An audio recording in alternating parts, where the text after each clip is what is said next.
ed il nostro premio dedicato al personaggio TV è un premio tutto al femminile. Ed invito qui sul palco colei che lo vince, ovvero Ornella Giusto.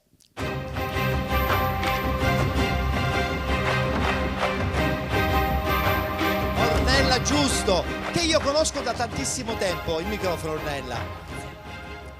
Una donna bellissima, personaggio TV, teatro, cinema, fiction, non so più dove sei. Sei ovunque, perché il tuo volto, che tra l'altro è molto siciliano, molto mediterraneo, e questa cosa ci lusinga e ci fa piacere, ti vede sempre protagonista. Adesso so che stai preparando un progetto teatrale bellissimo, ma parliamo per un attimo delle tue sensazioni entrando in questo spazio dove la cultura e l'arte esplode in ogni centimetro. Intanto buonasera a tutti, sono molto contenta di essere qui a Palma di Montechiaro, sono contenta di essere qui in Sicilia, a respirare finalmente l'aria della mia terra, dato che ormai da tanti anni vivo a Roma, però spesso io torno spessissimo in Sicilia. C'è una corda che ti tira. Mi ricarico, ecco, quindi vi ringrazio di avermi comunque invitata a questo bellissimo premio, sono contenta di...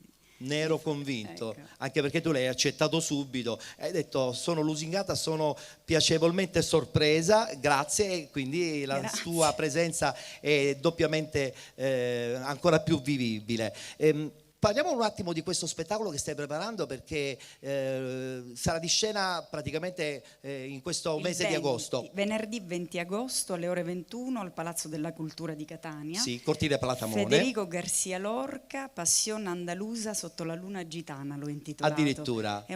Diciamo che ci ho lavorato parecchio, è un lavoro abbastanza importante, a cui tengo moltissimo. Garcia Lorca non è facile per niente, quindi ho fatto in modo di alleggerire, ma di far sì che venisse fuori proprio l'animo dell'artista in maniera molto forte, molto, molto bella, perché penso che in ognuno di noi c'è un Garcia Lorca. Quando tu parli di teatro si illuminano gli occhi, sì. Però io credo che anche comunque il cinema, la fiction, la TV che ti ha visto protagonista ultimamente è qualcosa che comunque ti appartiene sempre.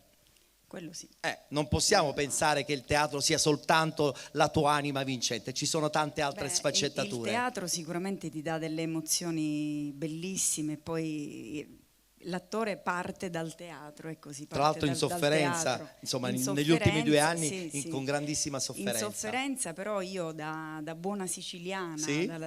Perché penso di avere l'Etna dentro Giusto. di me, non hai mai mollato. Non ho mollato, quindi sto portando avanti questo progetto sia come produzione, organizzazione e tutto. Ecco, mi sono data parecchio da fare, quindi niente vacanze allora. Sono sempre convinta, e lo dico, che è importante nei momenti, forse questo è quello che sta succedendo, è un metterci alla prova, un mettersi alla prova.